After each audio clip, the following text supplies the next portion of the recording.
할렐루야. 예.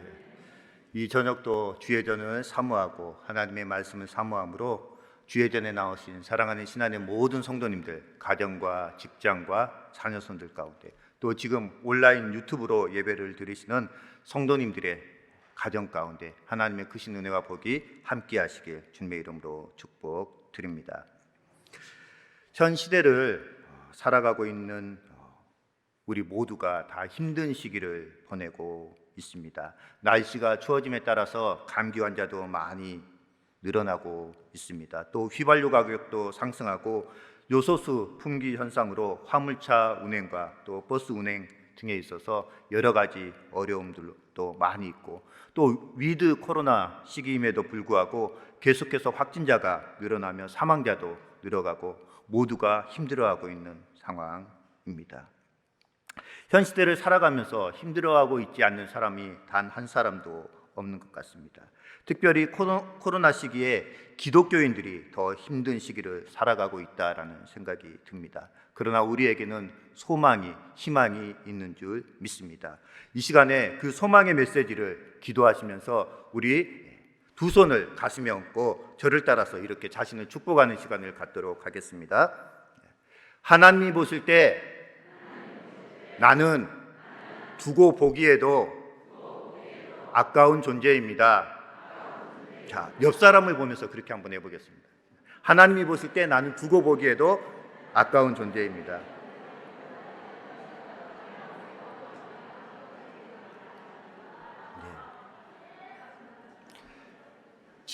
정말로 하나님이 보실 때 사랑하는 귀한 성도님들이 두고 보기에도 아까운 존재라고 믿으십니까? 예. 그렇습니다. 하나님께서 바라보실 때 하나님의 형상대로 창조된 우리는 두고 보기에도 아까운 존재들입니다. 그런 하나님의 자녀들이 고통받고 억압받고 있는 이 상황 가운데서 하나님께서 그저 바라만 바라보고 계시겠습니까? 제가 화면을 준비하지 않고 사진으로 가지고 왔는데요. 사진 좀 클로즈업이 되는가요? 안 보이시죠? 네. 예. 네. 이 사진이 어떤 사진이냐면 일부러 잘 안 보이게 했는데요. 예. 잘 안 보이시죠? 예. 자세히 보시면은 조금 무서울 것 같아서 조금 그랬는데요. 예. 여기에 독수리가 있고 한 아프리카 아이가 굶어 죽어가고 있는 사진입니다. 이 굶어 죽어가고 있는 이 아이를 보면서 이 독수리가 뭐 하고 있는 것 같습니까? 예, 굶어 죽으면 잡아먹으려고 하고 있다라는 거죠. 세상에는 지금 이러한 현상들이 많이 있습니다. 우리 주변에는 굶어 죽어가고 있는 사람들도 있고 고통 가운데서 억압받고 있는 사람들도 많이 있습니다. 제가 정보사에서 탈북자들과 함께 있었을 때 그들이 탈북한 이야기들을 들어보면 정말 북한에서 어렵게 살다가 넘어온 탈북자들도 많이 있습니다. 심지어 먹을 것이 없어서 최근에 죽은 사람 무덤을 파헤쳐서 그것을 고기를 먹는 그러한 이야기도 들으면서 세상에는 이렇게 억압받고 어렵게 사는 사람들이 많이 있다라는 것이죠. 그런데 오늘 본문의 제목이 어떻습니까? 본문의 제목 같이 한번 우리 읽도록 하겠습니다. 본문의 제목입니다. 시작.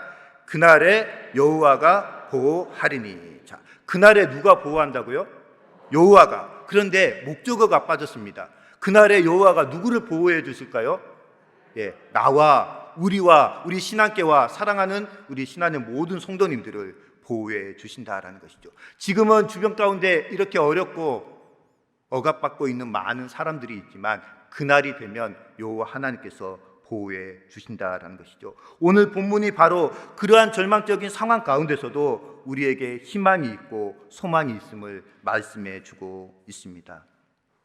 칠레의 안데스 사막에 있는 아타카마라는 사막이 있습니다. 이 사막은 세계에서 가장 척박하기로 유명한 땅입니다. 그래서 연평균 강수량이 15mm밖에 되지 않습니다. 또 일부 지역은 4,000년 동안이나 비가 내린 흔적이 전혀 없는 건조한 곳입니다. 그래서 이곳은 천체 관측을 방해하는 구름과 수증기가 거의 없다라고 볼 수가 있습니다. 그런데 2015년 3월에 선인장조차 자라지 않던 이곳에 비가 한 차례 내린 적이 있는데요. 하루 만에 23mm가 내렸습니다. 일부 지역에 23mm 비가 내려서 그러자 신기한 일이 벌어졌는데요. 그 사막, 세계에서 가장 척박했던 그 땅에 싹이 맺히더니 줄기가 자랐고 마침내 꽃망울이 맺히더니 흙먼지뿐이던 사막 가운데서, 이런 흙먼지뿐이던 사막 가운데서 이렇게 꽃이 무성하게 피어나게 되었다라는 것이죠. 자, 무엇 때문에 그랬냐면 웃는 이유를 아시죠? 일부러 여러분들 이제 유튜브 찾아보시라라고 이렇게 했습니다. 왜냐하면 보여주면 이미 영상을 보고 있기 때문에 은혜가 안 되기 때문에 한번 찾아보시다라는 것이죠. 자, 그런데 중요한 것은 이 사진이 중요한 것이 아니라 그렇게 척박한 땅에 변화가 일어난 것은 뭔가 특별한 현상이 있었다라는 것이죠. 무슨 현상 때문이냐면 바로 엘니뇨 기상 이후 기상 변화 현상이 일어났기 때문인데, 이 엘니뇨 현상을 다른 말로 표현하자면 하나님의 초자연적인 역사가 일어나지 않았나라는 생각을 한다라는 것이죠.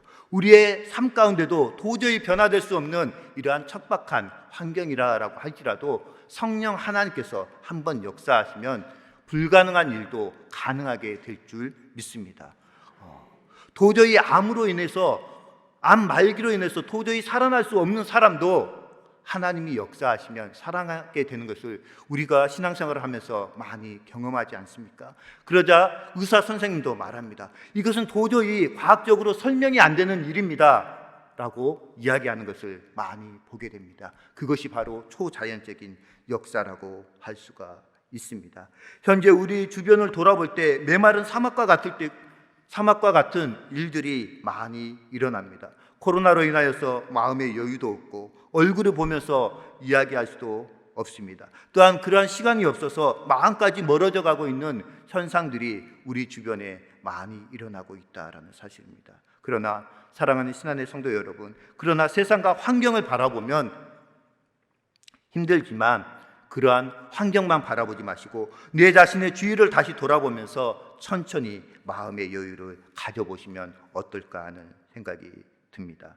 이탈리아 밀라노에는 아주 성대한 밀라노 대성당이 있습니다. 그 성당에는 3개의 큰 아치로 된 문이 있는데 그 3가지 문에는 각기 다른 글귀가 쓰여져 있습니다. 첫 번째 문은 장미꽃으로 새겨져 있는데 그 첫 번째 문에 새겨진 내용은 모든 즐거움은 잠깐이다라는 글귀가 쓰여져 있고, 두 번째 문은 십자가로 새겨져 있는데 모든 고통은 잠깐이다라는 글귀가 쓰여져 있고, 마지막 3번째 문에는 오직 중요한 것은 영원한 것이다라는 문구가 쓰여져 있습니다. 그렇습니다. 이 문구들과 같이 인생은 나그네 같아서 괴로움이나 즐거움이나 눈 깜빡할 사이에 지나가 버립니다. 그러나 하나님이 주시는 구원의 참된 기쁨은 우리 인생에 있어서 영원한 것인 줄 믿습니다.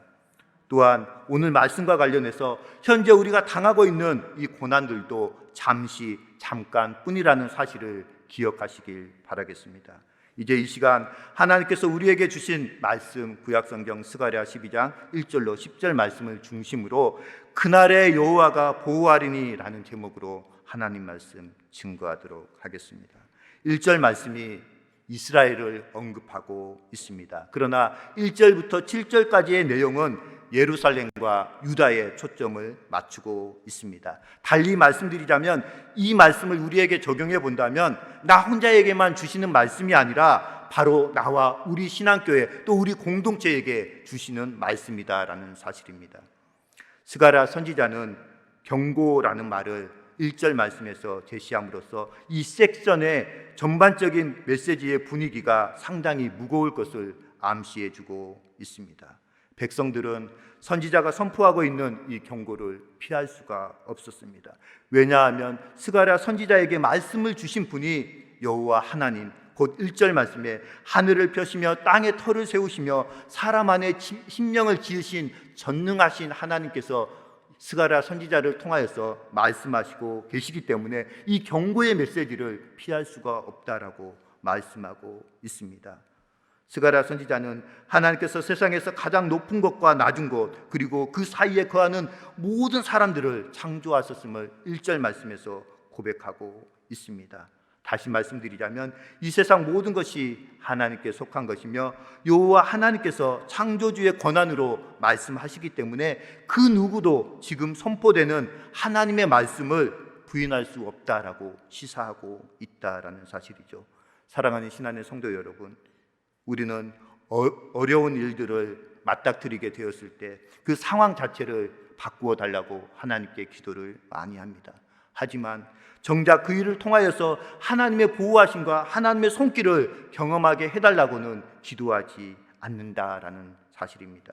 우리가 어려운 일을 당하고 환난을 당할 때 하나님께 부르짖고 하나님 이 상황을 바꾸어 주십시오, 내가 이 상황을 피할 수 있는 길을 주십시오라고 간절히 기도해도 여전히 우리의 상황은 바뀌지 않고 계속해서 똑같은 어려움과 더 큰 어려움이 다가오는 것도 많이 보게 됩니다. 그럴 때 우리는 이러한 생각을 합니다. 하나님이 나를 버리셨구나, 하나님이 나를 도와주시지 않는구나, 내가 하나님께 어떠한 죄악을, 어떠한 잘못을 했기에 왜 나에게 이런 어려움, 이런 고난이 찾아오는 것일까 하고 심히 마음 아파하고 신앙적인 좌절감마저 들 때가 많이 있습니다. 목사인 저 또한 이러한 생각들이 자주 들기도 하고, 내가 얼마나 하나님께 큰 잘못을 행했길래 내가 기도하는 것들이 하나도 이루어지지 않는 것일까? 왜 나의 환경은 전혀 바뀌지 않는 것일까? 이전보다 더 큰 어려움들만 있는 것일까 하고 회의감이 들 때도 있습니다. 그런데 오늘 말씀을 준비하고 묵상하면서 말씀 가운데서 답을 찾았다라는 생각이 들었습니다. 그것은 바로 내가 당하고 있는 이 일을 통하여서 하나님의 보호하심과 하나님의 손길을 경험하는 시간 되게 해달라라고는 기도하지 않고 단지 이 어려움과 이 상황만 벗어나게 해달라고 기도하였다라는 것이죠. 사랑하는 신안의 성도 여러분, 혹시 우리 또한 이러한 상황에 처해 있지는 않으십니까? 그렇다면 우리는 우리의 기도의 방법을 바꾸어야 합니다. 하나님, 내가 지금 겪고 당하고 있는 이 일들을 통하여서 하나님의 보호하심과 하나님의 손길을 경험할 수 있도록 은혜를 베풀어 주옵소서. 이러한 일들을 통하여서 나의 신앙과 믿음이 더욱더 한 단계 성숙되는 축복의 발판의 계기로 이 상황을 만들어 주옵소서라고 기도해야 하는 줄 믿습니다. 본문 2, 3절에 나오는 취하게 하는 장과 무거운 돌은 열국을 멸망시키는 심판을 상징하는 표현입니다. 이와 같이 하나님께서 예루살렘을 치려고 모이는 천하 만국에게 패배를 가져다 주시겠다라고 말씀하신 것은 겉으로는 하나님의 나라가, 하나님의 백성이 연약해 보이고 무능해 보이지만 하나님의 능력으로 인한 보호의 손길이 항상 주어짐으로 어떠한 대적들도 침해할 수 없음을 보여주고 있는 표현입니다. 그렇다면 하나님이 주시는 진정한 회복은 어떠한 것이겠습니까? 진정한 회복에 대해서 세 가지를 말씀드리며 함께 은혜 나누길 원합니다. 첫 번째로, 하나님은 살아계신 하나님을 만날 수 있는, 환난은 살아계신 하나님을 만날 수 있는 기회가 된다라고 말씀하고 있습니다. 환난과 고통을 통해서 더 깊은 하나님의 은혜를 우리는 체험하게 됩니다. 그 대표적인 신앙의 인물이 바로 욥입니다. 욥기 42장 5절의 말씀에 제가 봉독해 드리겠습니다. 내가 주께 대하여 귀로 듣기만 하였사오나 이제는 눈으로 주를 배움나이다. 이전에는 내가 주님에 대해서 귀로 듣기만 하였사오나 이제는 고통과 환난을 경험하고 난 다음에는 내가 눈으로 주를 배움나이다. 욥의 고백이었습니다. 오늘 본문 말씀은 이스라엘에 대한 경고로 시작하고 있습니다. 그 이유는 하나님이 이스라엘을 회복하시기 전에 다른 이방 강대국들이 이스라엘을 먼저 침공할 것이기 때문이다라고 말씀하고 있습니다. 때로 하나님이 우리의 삶을 회복하시기 전에 우리에게 많은 신앙적인 어려움들이 다가온다라는 것이죠. 그러나 하나님이 회복하실 것을 믿으면 지금 내가 당하고 있는 고난, 고통을 이겨낼 수가 있다라는 사실입니다. 하지만 이스라엘은 열국의 공격으로 무너지지 않을 것을 말씀하고 있습니다. 침공당하는 이스라엘이 망하는 대신에 이스라엘을 쳐들어오는 그 강대국들이 비틀거리고 넘어지고 눈멀 것이다 라고 오늘 본문은 말씀하고 있습니다. 그 이유가 어디에 있겠습니까? 바로 오늘 설교 말씀의 제목처럼 그날에 여호와 하나님께서 보호하여 주시기 때문입니다. 악한 사단 마귀가, 악한 대적들이 우리를 치러 올 때 여호와 하나님께서 그날에, 치러 오는 그날에 우리를 보호해 주시기 때문에 우리는 멸망당하지 않는다라는 사실입니다. 하나님은 당신의 백성, 당신의 자녀들을 보호해 주십니다. 성도의 삶에도 어려움이 없지는 않습니다. 하나님을 섬긴다고 해서, 예수 그리스도를 잘 믿는다고 해서 우리의 삶에 환난과 어려움과 고난이 없는 것이 아닙니다. 오히려 더 많이 일어날 수가 있습니다. 사도 바울은 예수 그리스도를 전하는 것 때문에 여러 가지 환난과 고난과 핍박을 당하였습니다. 또한 죽을 고비도 여러 번 넘겼습니다. 40에 하나 감한매를 5번이나 맞았고, 1번 돌에 맞았고, 3번 태장으로 맞았고, 3번 배가 파손하였고, 또한 로마 감옥에 갇히기도 했습니다. 하나님을 잘 섬기고 예수 그리스도의 복음을 열심히 전했던 사도 바울에게 왜 이러한 어려움이 왔겠습니까? 또한 자신의 육체의 가시를 제거해 주시도록 하나님께 간절히 3번 간구했지만 그에게 돌아온 응답은 다음과 같았습니다. 내 은혜가 내게 족하다. 사도 바울은 하나님으로부터 이러한 기도의 응답을 받고 좌절하거나 낙심하지 않고 그 상황 가운데서 하나님의 보호하심과 하나님의 손길을 경험하게 해달라고 기도했다라는 사실입니다. 그리고 실제로 그러한 경험들을 많이 하였습니다. 귀신 들려 점치는 요정을 예수 그리스도의 이름으로 온전하게 고쳐준 사건 때문에 감옥에 갇혀서 심한 매를 신라와 함께 맞았음에도 불구하고 밤중에 옥중에서 하나님을 찬양하며 기도했을 때 옥토가 흔들려 감옥문이 열리는 체험도 하였고, 그 일로 인하여서 간수와 그의 가족 모두가 세례를 받고 예수 그리스도를 영접하는 사건도 경험하게 되었다라는 사실입니다. 사랑하는 신앙의 성도 여러분, 사도 바울이 이러한 사건을 경험하게 된 이유가 어디에 있었겠습니까? 바로 하나님, 내가 당하고 있는 이 현실을 벗어나게 해주시고 이 상황을 바꾸어 주옵소서라고 사도 바울이 기도하였던 것이 아니라, 하나님, 이 상황과 현실 가운데서 하나님의 뜻을 발견하게 하시고 하나님의 보호하심과 회복의 손길을 경험하게 하옵소서라고 기도했기 때문입니다. 우리의 힘과 노력으로 우리가 당하고 있는 이 상황과 현실을 바꿀 수는 없습니다. 그렇기 때문에 우리는 다만 기도할 뿐입니다. 히스기야의 명벽 기도가 있습니다. 그가 죽을 병에 걸렸다라는 이야기를 이사야 선지자로부터 듣게 되었을 때 그가 좌절하고 낙심하는 것이 아니라 얼굴을 벽으로 향하여, 하나님, 내가 하나님 앞에 진실과 전심으로 행하였던 것을 기억하여 주시고 나를 살려 주옵소서라고 간절히 기도했을 때 열왕기하 20장 5절 말씀에 하나님께서 다음과 같이 말씀하셨습니다. 내가 내 기도를 들었고 내 눈물을 보았노라. 내가 3일 만에 여호와의 성전에 올라가겠고, 내가 히스기야 내 기도를 들었고 히스기야 내 눈물을 보았기 때문에 내가 3일 만에 완전하게 되어서 여호와의 성전에 올라가겠다라는 그러한 응답을 이사야 선지자가 성문 밖으로 나가기 전에 하나님께서 히스기야의 기도를 들으시고 히스기야의 눈물을 보시고 그에게 응답을 주셨다라는 사실입니다. 사랑하는 성도 여러분, 우리가 불신자들과 똑같은 어려움을 당한다라고 할지라도 그 과정에서 하나님을 만날 수 있는 기회를 얻기 바랍니다. 환난 중에도 하나님의 크신 은혜를 누릴 수 있음에 감사하시며 사시는 저와 사랑하는 신안의 모든 성도님들 되셨으면 합니다. 시편 50편 15절에서 다윗은 다음과 같이 고백합니다. 우리 한 목소리로 같이 읽도록 하겠습니다. 시작. 환난 날에 나를 부르라. 내가 너를 건지리니 내가 나를 영화롭게 하리라. 환난 날에 우리가 의지할 분이 여호와 하나님이다라고 말씀하고 있습니다. 그런데 세상 사람들은 그 전능하신 하나님을 의지하는 것이 아니라 인간의 손으로 만든 그 우상들을 의지하고 있다라는 것이죠. 그런데 하나님께서는 분명히 우리에게 말씀하십니다. 환난 날에 누구를 부르라고요? 나를, 전능하신 여호와 하나님, 그날에 보호하실 여호와 하나님을 부르라라고 말씀하고 있습니다. 그러면 어떻게 하신다고요? 내가 너를 건지리니, 어디에서요? 사망의 음침한 골짜기 가운데서, 악한 사단의 세력 가운데서 우리를 건지신다고 말씀하고 있습니다. 그렇습니다.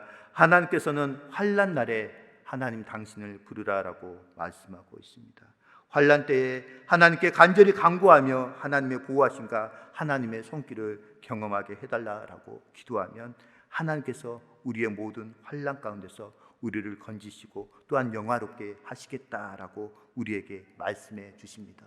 사랑하는 성도님들, 이 사실을 믿으십니까? 시편 40편 2절 말씀입니다. 우리 화면을 보고 같이 한번 읽도록 하겠습니다. 시작. 나를 기가 막힐 웅덩이와 수렁에서 건지시며 을 견고하게 하셨도다. 예, 나를 어떤 웅덩이요? 기가 막힐 웅덩이. 정말 우리가 생각지도 못한 일을 당하게 되면 기가 막힌다라는 표현을 씁니다. 그런 기가 막힐 웅덩이와 수렁에서 나를 어떻게 하신다고요? 건지시고 나의 발을 반석 위에 두사 나의 걸음을 견고하게 하시는 분이 누구십니까? 바로 여호와 하나님이신 줄 믿습니다.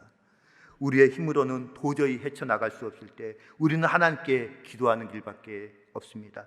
바로 지금이 하나님이 일하실 때입니다 라고 기도해야 하는 줄 믿습니다. 그리고 우리는 하나님의 일하심을 경험하게 해달라고 기도해야 합니다. 두 번째로는 하나님 우리의 믿음을 굳건하게 하셔서 환난과 근심을 이기게 하신다라고 말씀하고 있습니다. 우리 본문 5절과 6절 말씀을 같이 한 목소리로 읽도록 하겠습니다. 본문 5절과 6절입니다. 시작.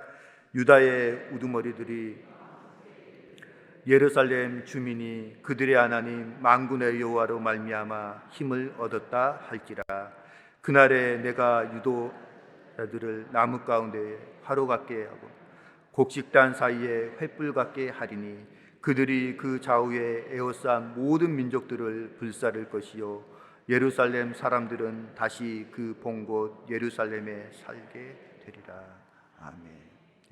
사랑하는 성도 여러분, 지도자들이 타락해 우상 숭배에 앞장섰을 때 이스라엘은 주변 강대국들에 의해서 무너질 수밖에 없었습니다. 하지만 유다의 지도자들이 믿음을 회복하자 상황은 달라졌습니다. 오늘날도 마찬가지입니다. 한국의 목회자들을 포함해서 모든 직분자들이 하나님 앞에 철저히 회개하고 기도하며 나아갈 때 하나님께서는 이 땅을 회복시켜 주실 줄 믿습니다. 백성들을 죄에 빠지게 만들었던 그들이 이제는 회복되어서 주변 열국의 공격을 막아낸다라고 오늘 본문은 말씀하고 있습니다.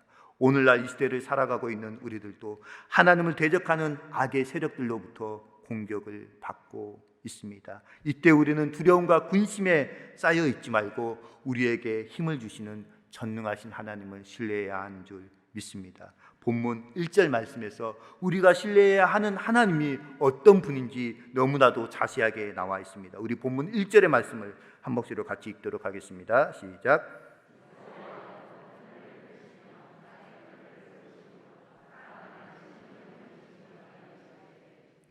그렇습니다. 여호와 곧 하늘을 펴시며 땅에 터를 세우시며 사람 안에 심령을 지으신 이라고 말씀하고 있습니다. 그러한 전능하신 분이기 때문에 그분을 믿고 신뢰하며 그분이 주시는 힘과 능력으로 악한 사단의 세력에 맞서 싸워 나갈 수 있는 줄 믿습니다. 우리는 연약하지만 우리와 함께 하시는 하나님은 어떠한 세력보다 강하시다라고 말씀하고 있습니다. 요한복음 16장 33절 말씀에서 예수님은 다음과 같이 우리에게 말씀해 주십니다. 한 목소리로 같이 읽도록 하겠습니다. 요한복음 16장 33절 시작.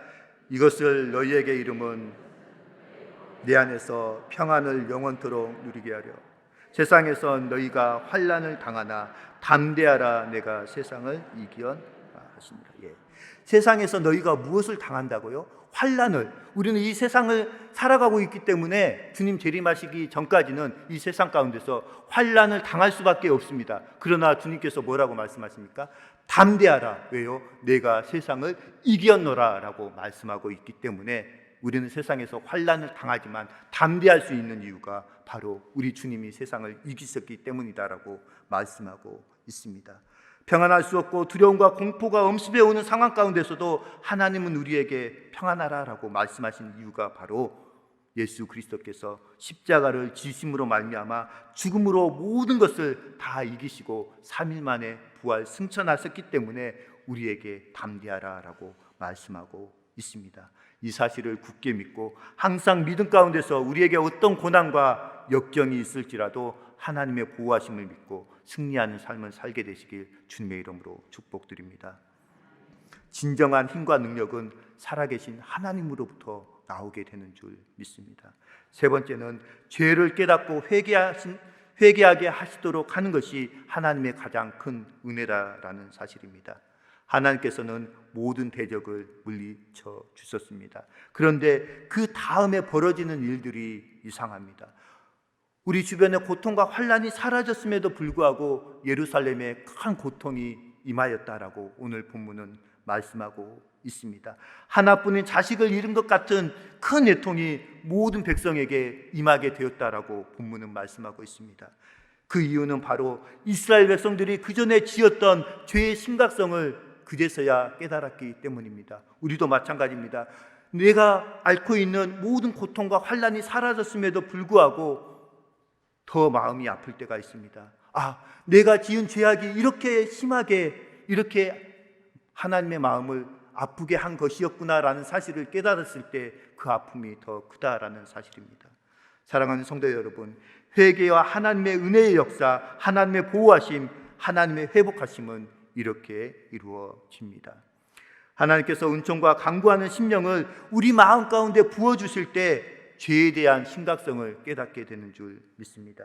그리고 그러한 때에 하나님의 보호하심을 경험하며 우리 가운데 진정한 회복의 역사가 일어나게 된다라는 사실입니다. 죄악을 깨닫게 될 때 하나님께 대한 근본적인 우리의 태도도 변하게 됩니다. 사랑하는 신안의 성도 여러분, 우리가 당하고 있는 이 현실과 고통, 어려움, 아픔 등 이 상황에서 벗어나게 해달라고 기도하는 것도 중요하겠지만 그보다도 더 중요한 것은 이러한 상황을 보고 애통하며 자복하고 통회하는 심령을 갖게 해달라고 기도하는 것이 더 중요하다라는 사실입니다.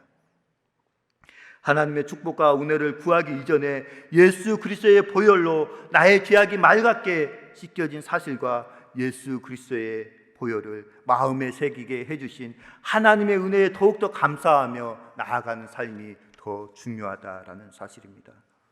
사랑하는 신안의 성도 여러분, 진정한 회복은 우리의 심령에서부터 이루어지는 줄 믿습니다. 죄악을 보고도 애통하게 하는 마음이 들도록 하시는 것이 하나님이 우리에게 주시는 은혜라고 할 수가 있습니다. 죄악을 보고서도 애통해 하는 마음 자체가 없는 것은 바로 우리 마음 가운데 하나님이 주신 은혜보다도 죄악이 더 크게 자리 잡고 있기 때문입니다. 그래서 시편의 저자 다윗은 시편 51편 7절에서 다음과 같이 고백합니다. 우리 같이 한 목소리로 읽도록 하겠습니다. 시작.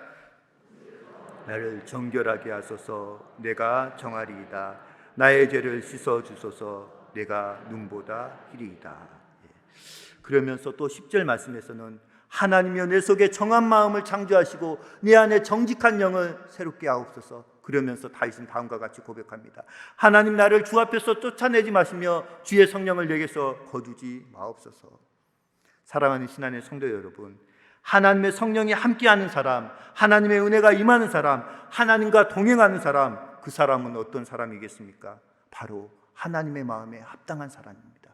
다윗이 마치 그러한 사람이었습니다. 다윗은 죄악도 많이 행했던 사람입니다. 살인죄도 간음죄도 행했던 사람입니다. 그러나 그는 하나님 앞에 하나님 내 속에 정한 마음을 창조하시고 내 안에 정직한 영을 새롭게 하옵소서, 나를 주님 앞에서 멀리하지 마시고 주의 성령을 내게 거두지 마옵소서라고 자복하고 통회하고 회개하는 사람이었습니다. 그렇기 때문에 하나님께서 다윗을 사도행전 2장 말씀에 다윗 너는 내 마음에 합당한 자라라고 인치셨다라는 사실입니다.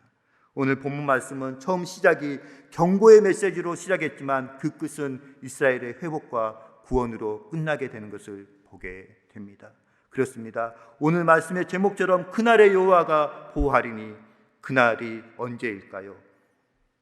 본문에서 이야기하고 있는 그날은 예루살렘이 수호되는 날입니다. 따라서 이 날은 두 가지로 해석할 수 있는데, 하나는 마카비 시대의 유대인들이 그 대적과 싸움에서 승리한 날과, 둘째는 그리스도께서 어둠의 권세를 정복하고 승리하신 날을 가리킵니다. 그렇다면 이 말씀을 우리에게 적용시켜 본다면 다음과 같은 의미를 둘 수가 있습니다. 그날은 우리가 죄악에서 돌이키고 상하고 통회하는 마음으로 주님 앞에 나아가는 그날, 나보다 다른 사람을 낮게 여기고 겸손히 하나님 앞에 나아가며 섬기는 그날, 죄악으로 가득 차서 남을 정죄하고 판단하고 비판하는 것보다 네 안에 예수 그리스도로 충만하고 감사와 찬양이 넘쳐나는 그날, 바로 그러한 날들 가운데 여호와 하나님께서 우리를 지키시고 보호해 주신다라고 말씀하고 있습니다. 한옥 목사님이 쓰신 책 남자는 인생으로 시를 쓴다라는 두란노 출판사에서 나온 책 내용을 잠깐 소개해 드리고자 합니다.